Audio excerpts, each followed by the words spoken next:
Hello, everyone, and welcome back to another episode of the Victory Over Vices podcast, brought to you commercial free by addictionhelp.com. I am your host, Dan Hauser, and today we are going to look at a story currently unfolding at Ole Miss between a player, a coach, and a mental health crisis. Let's get right into the show.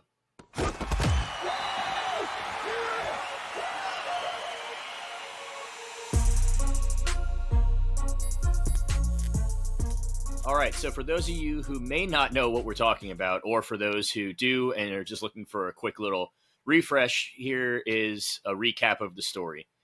On September 14th, a story came out about then Ole Miss defensive tackle DeSanto Rollins. Rollins had recently just been kicked off the team by head coach Lane Kiffin. And so in this story that came out, we learned a little bit more about the reasoning exactly for why he got kicked off the team. And so what happened was Rollins announced he was suing the school and Kiffin for failure to provide equal protection, racial and sexual discrimination, and a multitude of other allegations stemming from the fact that he believes that he was kicked off the team for taking a mental health break. We've learned since then that what happened was that he left the team for 2 weeks during what he described as a mental health crisis. And so there's been arguments back and forth of whether or not he went about it properly, whether he told who he needed to tell it he was doing it, whether he communicated properly during that process. But the lawsuit itself goes on to allege that Kiffin intentionally took adverse action against Rollins, quote unquote, on account of race for requesting and taking a mental health break, but not taking adverse action against white student athletes for the same request. It also alleges sexual discrimination on the basis that Ole Miss has not taken adverse action against female student athletes for requesting and taking mental health breaks as well. So, like so many things in today's news cycle, the story came out. Something else bigger happened. The story went away. Especially in the college football world over these last few weeks, obviously there's been no shortage of crazy stories, specifically involving Michigan, which whole separate podcast, whole separate time. However, on November 9th, the story resurfaced thanks to the website Front Office Sports and writer AJ Perez, who wrote the article on the 9th.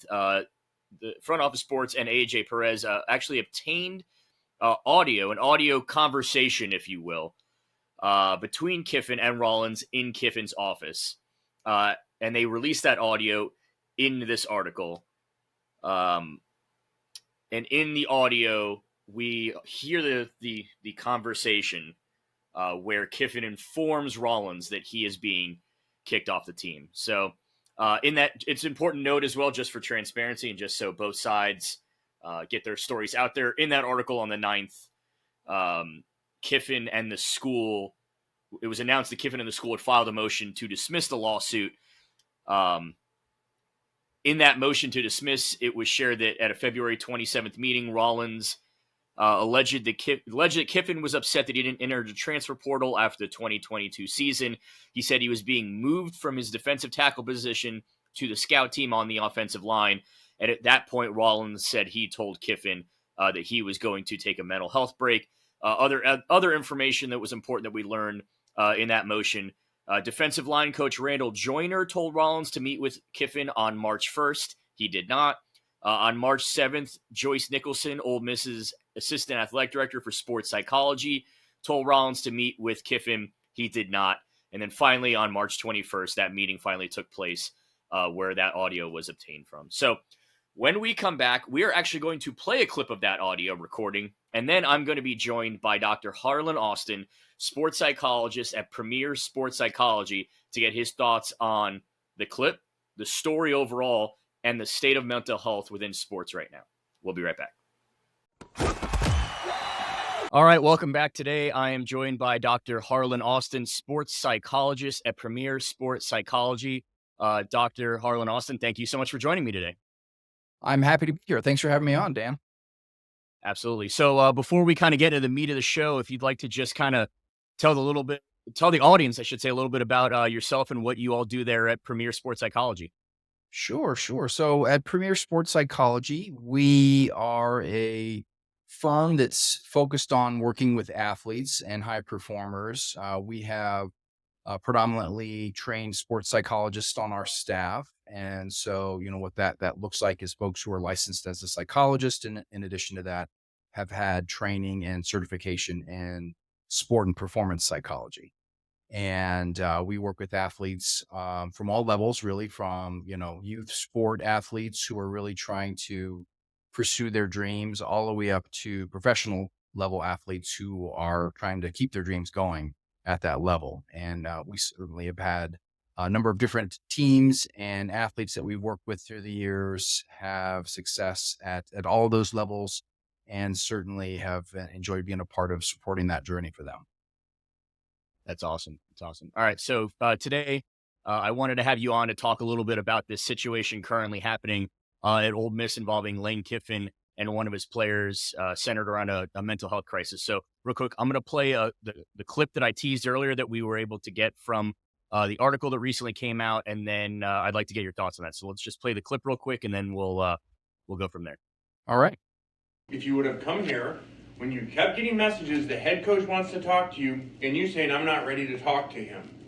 I wasn't. Well, what world do you live in? I don't see why you gotta be disrespectful, honestly. Get out of here. Go. You're off the team. You're done. See ya. Because See ya. Go. And guess what? We can kick you off the team. So go read your rights about mental health. We can kick you off the team for not showing up. When the head coach has to meet with you and you don't show up for weeks, okay, we can remove you from the team. It's called being a It's called hiding behind and not showing up to work. All right. So after hearing that clip, your initial reaction, your initial thoughts to that clip, and then kind of the story as a whole.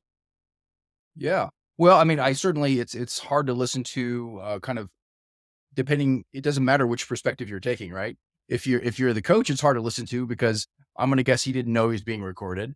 And if you're the student athlete, it's hard to listen to because certainly we heard some pretty, extreme language, and it certainly didn't seem like there was a lot of empathy coming from coach on that side of things. So really, I think it's a tough situation for all involved to really be a part of.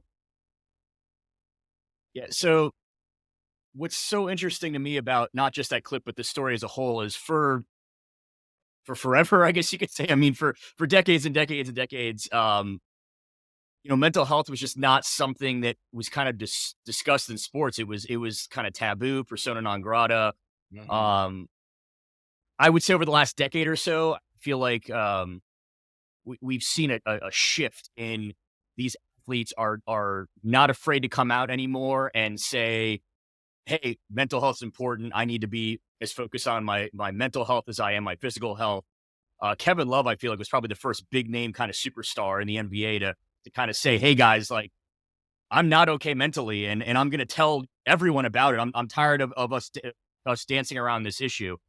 So we've come such a long way, and then to have this clip come out, it's like, it's almost like everything we've done to progress forward, now we have gone and taken 10 steps back. And I understand this is an isolated clip, it's an isolated incident, but as far as where we've come and now, this situation, where do you see as far as places that still need to be improved when it comes to the way we view and accept mental health when it comes to sports?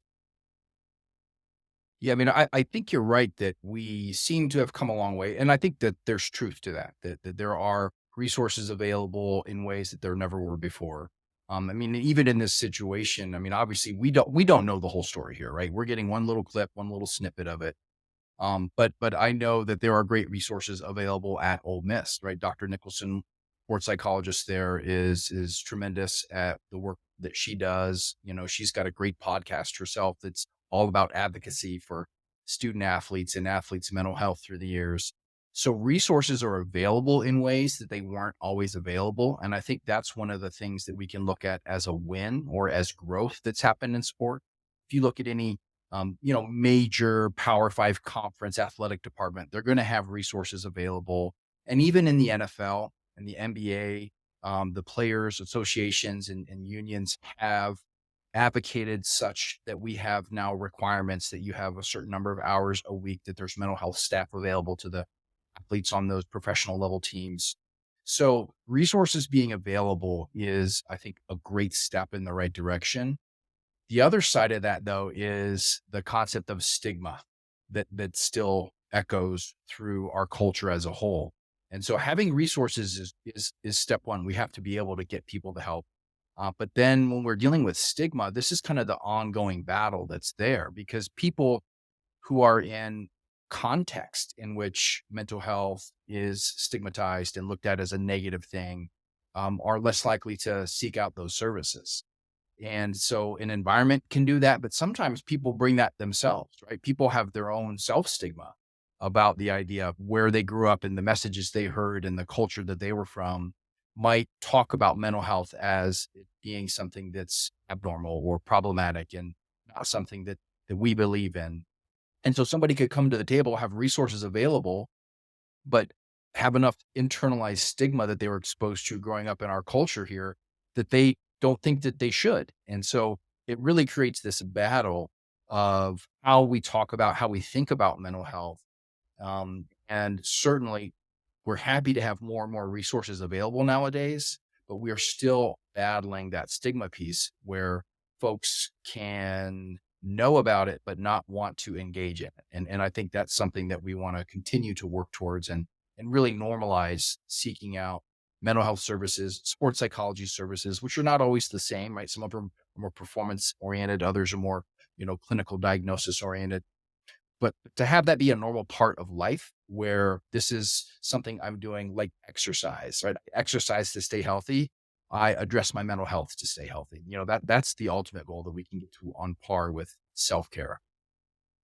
And it's interesting too, because, and you mentioned the stigma of it, but like you could be the most gifted athlete on the history on earth. You could be sculpted from God to be able to perform your craft. But if you're not there mentally, or you're not mentally, whatever it may be, if the mental side isn't there, the athletic gift that you have doesn't really do you any good. So, we spend all this time perfecting their craft from a physical standpoint, but it seems like even today, even as we're getting better, the mental side of it, as far as the importance that goes into having to be mentally strong to be able to do it, isn't still there. And it's just wild to me because, if you hurt your ankle, you're going to go ahead and do your rehab, go to treatment, see your trainer or whatever. But for so many of these athletes, if their quote unquote brain is hurting, they're not going to address it. And it's, I don't know, maybe you can just touch on it a little bit more, but it's kind of crazy where, you need to have that mental ability in order to be able to make the most out of your athletic ability. But as a whole society, I think we're still not kind of thinking about it in that way. Yeah, I think it's developing slowly but surely, and we have plenty of room for growth in that area. The way that we ideally see this is it's integrated in the discussions about performance from the get go. And that can come from an athletic department. It can come from, an organization like a coach. And the idea is that we understand that there is a physical component to our sport performance. There's a technical component to our sport performance, and there's a mental component to our sport performance. And we want to train all three of those areas. And most historical programs were built very well to give strength training and physical rehabilitation and give technical instruction from coaches and technical critique, but there wasn't so much built in about the mental. And I think, again, we're seeing more and more of that, but the best scenarios are ones in which you've got buy-in, right? You've got buy-in from that culture, whether that is that sports culture or overall an athletic department's culture.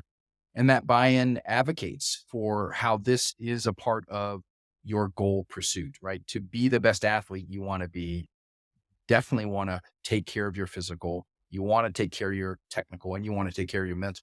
And so the more and more that we can integrate that messaging from the top all the way down to the bottom, we can help battle that stigma and just help people normalize the fact that this is a part of what helps us pursue excellence in sport. Obviously, we don't know this young man personally. Going back to the story of Hoyer, we don't know him personally. We all we have is we have that clip. We know information that has been reported from both sides from these stories that have come out. Seemingly, his need to take a mental health break came from being told that he was going to be moved from the defensive side of the ball onto offense, and he was going to be kind of demoted, if you could say, even within that, to the scout team offense. Many people listening to this might say, okay, so they told me how to change positions and, whatnot.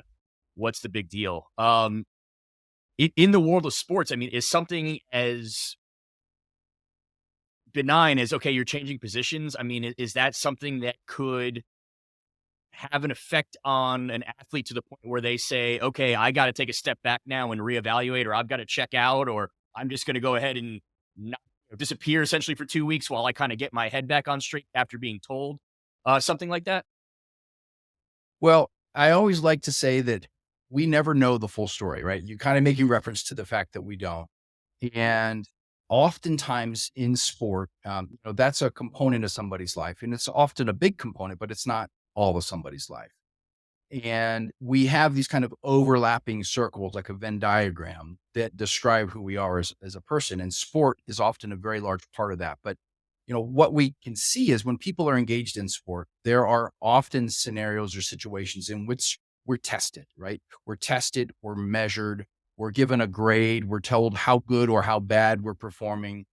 And all of those opportunities for feedback can essentially compound other components of stress that might be existing in our life due to other reasons. And so they're actively providing us with feedback in which, hey, you're not good enough. You're not good enough. And most people, they'll have a negative self-talk voice that we walk around with that might say that. But in sport, somebody's saying it out loud to you. And it can often work as that straw that breaks the camel's back. If somebody's got a lot of other stuff going on in their life that's stress related or mental health related, and they're engaged in sport, and they're getting negative feedback in sport, it's like piling on negative feedback. There's enough, if somebody's experiencing anxiety or depression, there's enough negative self-talk inside that's already there. And then when we have additional coming from the outside or external kind of confirming that, it can be that straw that breaks the camel's back. And, with athletes, we have this concept that I think is really valuable to understand. And it's the concept of an athletic identity. So all of us walk around with various identities, and athletes have a very strong component of their identity that's their athletic identity. And so in sport, your athletic identity is built over years and years and years, and certainly it can be tied to a position in the sport that you play. And so if that's taken from you at Division I, SEC level school, I mean, this is a very high level of competition. If that's taken from somebody, then you've got a major part of their identity that's now been threatened or stolen. And that there's a loss that's associated with that. So certainly losing a position that you've and almost for your entire life been fighting to get could be a trigger for somebody's mental health. And again, we don't know everything else that's going on in anybody's life. And sports is just this in your face place where we're given direct feedback and people are measuring our performance and we get grades about how well we're doing. That can often be that push or that trigger to help somebody kind of tip over the scale of being okay to being not okay. So I've heard this argument a lot since the story came out, and I think it's something that is valid to an extent. Obviously, there's two sides to every story. You could argue both sides of the story. Mm-hmm. We learned that, okay, Kiffin wanted to talk to him. He had his position coach reach out to him. He had Dr. Nicholson, as you mentioned, reach out to him. Both times the player didn't go to talk to Kiffin about it. He kind of ignored those requests. Mm-hmm. So obviously, from the standpoint of they did their due diligence from the standpoint of that initial reach out to try to talk to him, with no luck.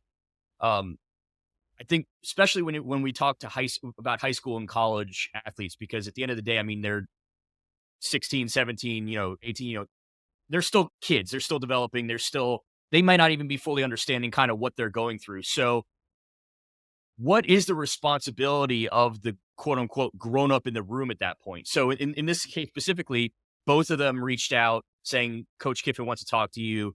it didn't go anywhere. He kind of ignored them and stayed his, at that point, do they have to go so far as to basically start banging on his dorm room or banging on his apartment door? Or if he's not reaching back out, do they just say, okay, there's a reason for this and we need to let him just come to us on his own time? So I guess the roundabout way, what is the responsibility of the adults there? And did they do everything they could have done to try to remedy the situation? Sure. In your opinion, of course. Yeah. Well, I mean, we have to throw out the caveat.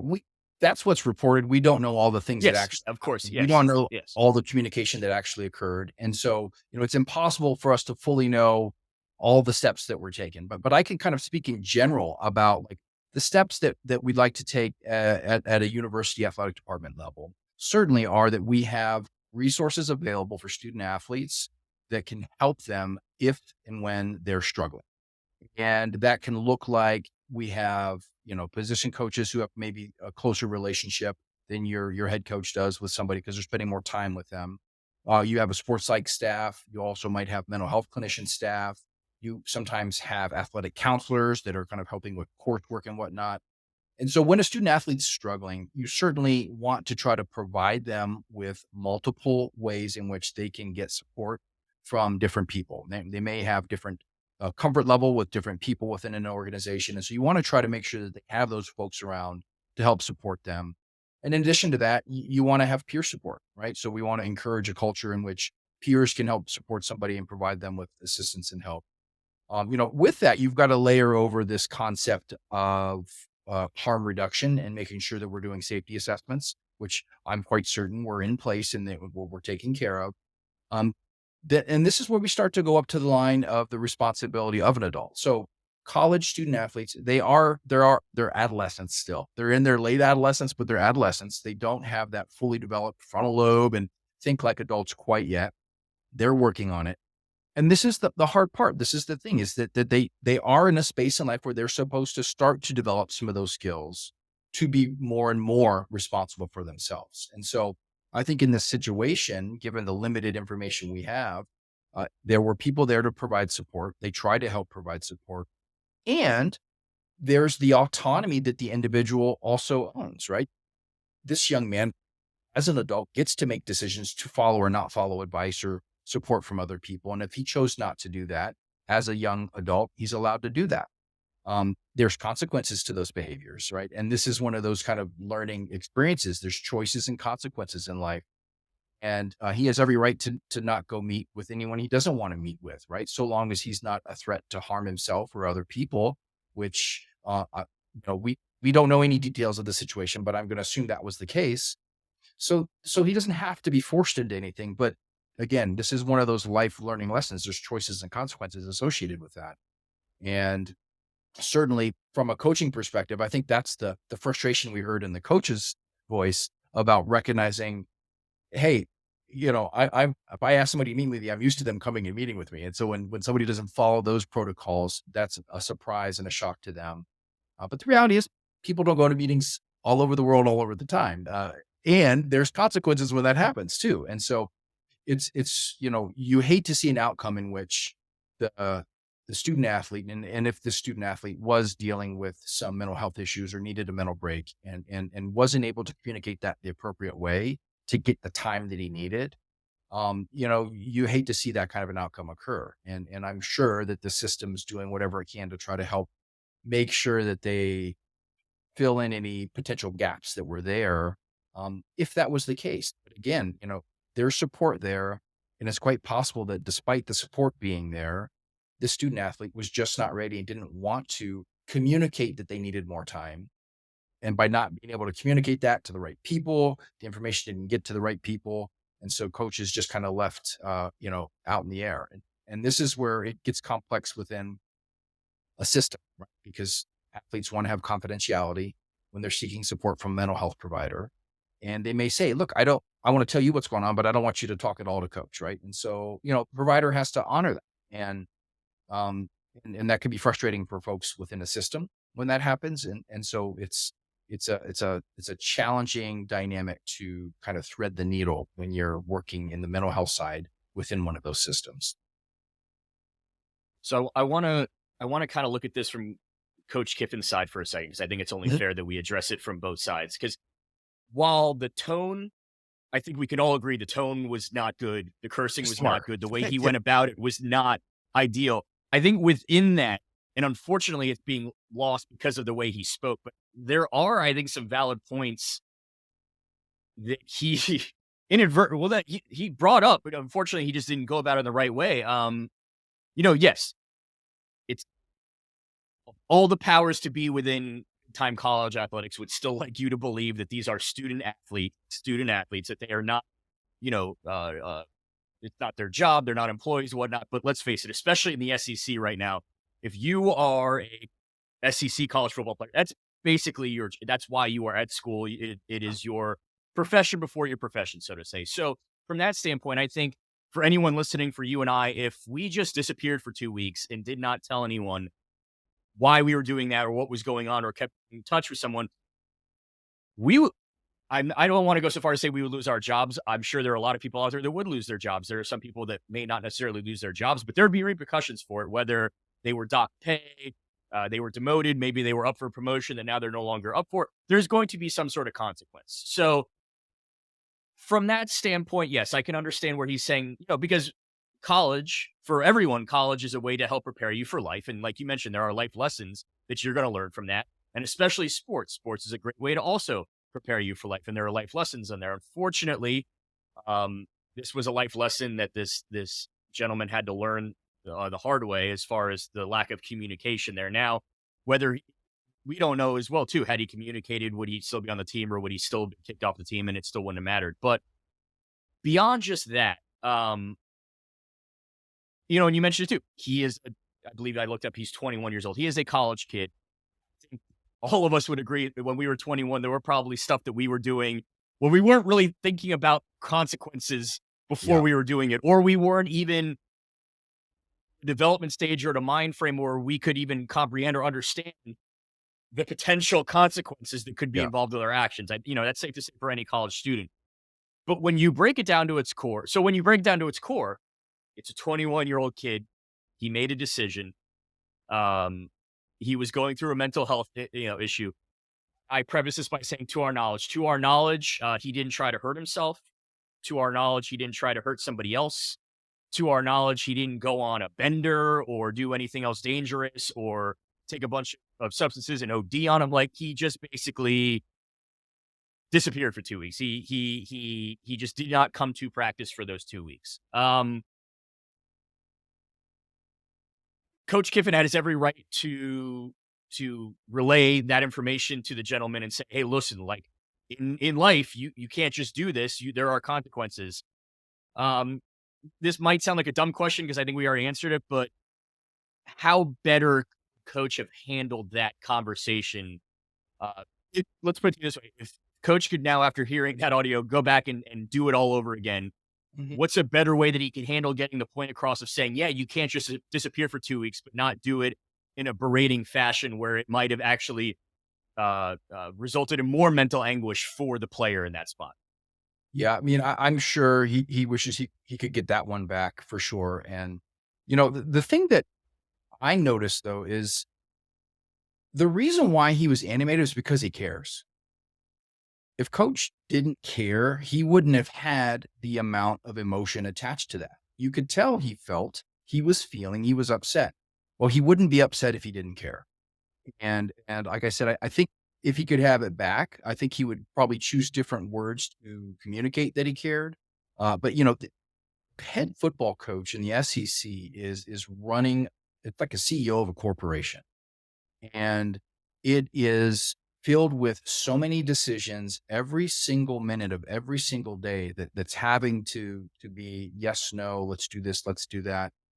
It's a very taxing and difficult job. And Coach Kiffin has been in taxing and difficult jobs for years and years now, and certainly has the ability to succeed and excel in doing that kind of thing. But when anyone is doing that much work and making those, important decisions so often, we only have so much capacity and patience there. And I think, for coaches, I think, another way for us to look at this is to look at it through the lens of coaches are asked to do a lot and try to coordinate a lot. And certainly the more support that they can get to be able to not have that stress level get so high, so that a situation like this, you know, their intense emotion about caring for the well-being and of the athlete, of the team, of all involved spills out in a way that was kind of just filled with, negativity rather than the other emotion that I'm sure was help fueling this is the fact that he cared. And um, I think that everyone involved in these high performing organizations can benefit from getting the right kind of support in place for them so that they feel like they're equipped each day to show up the way they want to show up at every moment. And again, everyone can't bat 1,000 and hit every moment out of the park and be perfect. And I think that's just what we saw, or, again, without all the information we don't know in this moment, I think coach would have liked to have it back and probably said things a little bit differently. But I go back to, I think it's because he cared that there was emotion attached to it. And, that's something that we want from our coaches. We want them to care about the athletes. If there was zero care whatsoever, he wouldn't even have the meeting. So if this player had had an ankle injury, knee injury, a physical injury of some sort, he would have been expected and likely done so because it's just, it's what you do. He would have been at the facility every day. He would have been meeting with trainers, going through rehab, participating in meetings, doing everything outside of actually physically practicing. And that's just kind of something that is expected in sports. You're hurt, you rehab, you still show up every day. For the most part, obviously, if it's an extreme injury and you can't get there, then, certain things are done. But for the most part, you're there, you're still participating in everything. You're doing what you can, given your limitation, but you're still kind of there in the moment and doing everything you're doing. Obviously, coach felt that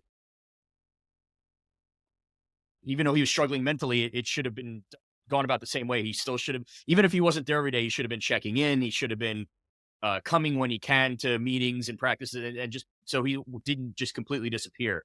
In your opinion, if an athlete is going through a mental health struggle like that, what is the responsibility of the athlete, whether it is checking in with the coach every day on the phone, still coming to the facility every day, but maybe not being as active of a participant as you normally would be, just so he's there and being seen? Or is it just, I'm going to go away for a while and I'll come back when I can come back? What's the responsibility of the athlete there as well?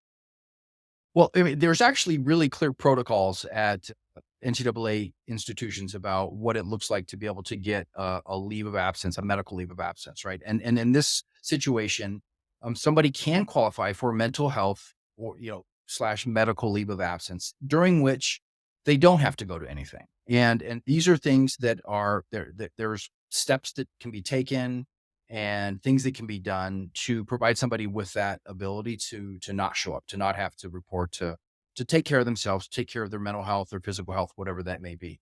And I don't know in this situation if those things were in place or not. My guess, just based on the very limited information we have, is that it wasn't, because I think in a situation like that, then the head coach would be on their radar that the person's on an official medical leave.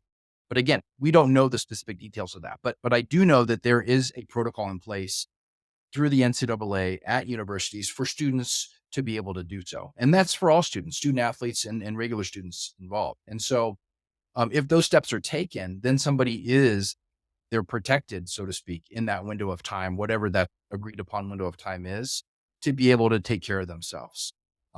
If somebody were not to take those steps, right, to not talk to the right people, to get the right signatures, to get the right paperwork filled out, which, it does take effort to do those things, right? Which is a challenge for somebody who's already struggling with a mental health issue. But if they do those, they can have permission, so to speak. And if they don't do those, I think it leaves people on the outside wondering what's going on. And it, may or may not have been the case here, but there certainly are set up protocols for folks to take through the NCAA to get permission to fully focus on themselves.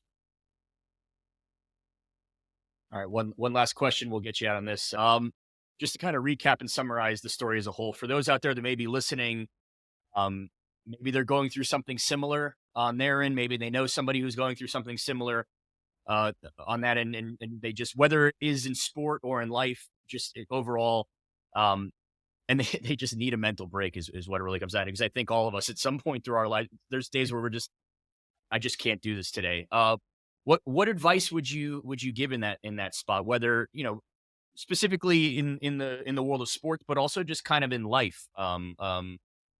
What advice would you give somebody who's just saying, maybe they wake up one morning and they're like, I just don't know if I can do this today. Whether it's something as just simple as going through the normal workday, or they've got to go to practice, or they've got to go to the gym because they've got a game coming up. What would your advice be to somebody who may just be like, going through it? Mm-hmm. I think the most important thing to hear is that you're not alone, because that's often what people feel and believe and 100% believe. But the reality is you're not alone, right? There are people out there that can help. There are people out there who have training, experience, and have been there, done that with other folks to help them. There are people out there who've maybe themselves been there, experienced it, and done that. There's lots of different ways in which we can get support from others. But I think that's the most important thing, is that none of us can do it on our own, right? We all need support, and there is support out there. And reaching out is often the hardest step. Once you do that, you open up the opportunity to get the support, because there are folks out there that can help. And we're not alone, but I know that in those dark times, it often feels like that. And so that's the most important message I would share, is to let folks know that you're not alone. There are people out there that can help. And you gotta make that first step of asking. All right, that'll do it for today's show. Thank you so much to Dr. Harlan Austin for joining me today. As always, if you like what you heard, please continue to share with your friends, family, everyone else out there. Please continue to like, subscribe, rate, and review, whether it is on YouTube if you're watching us, on Spotify if you're listening to us, or wherever else you may get your podcast. Please continue to show us that love and support that you guys have been doing up to this point, and we can't thank you enough for that. With today's topic on mental health and mental health crisis, we like to mention at the end of every show, but if you or anyone you know is struggling, please go seek the help that you or they need. It is okay not to be okay, as we learned from today's episode, but it's also important that if you are not okay, you go about it the proper way and you get the proper help that you need so that you can get better and feel better, because obviously we all want to be out there living our best lives every day, whether it's on the field or off the field. So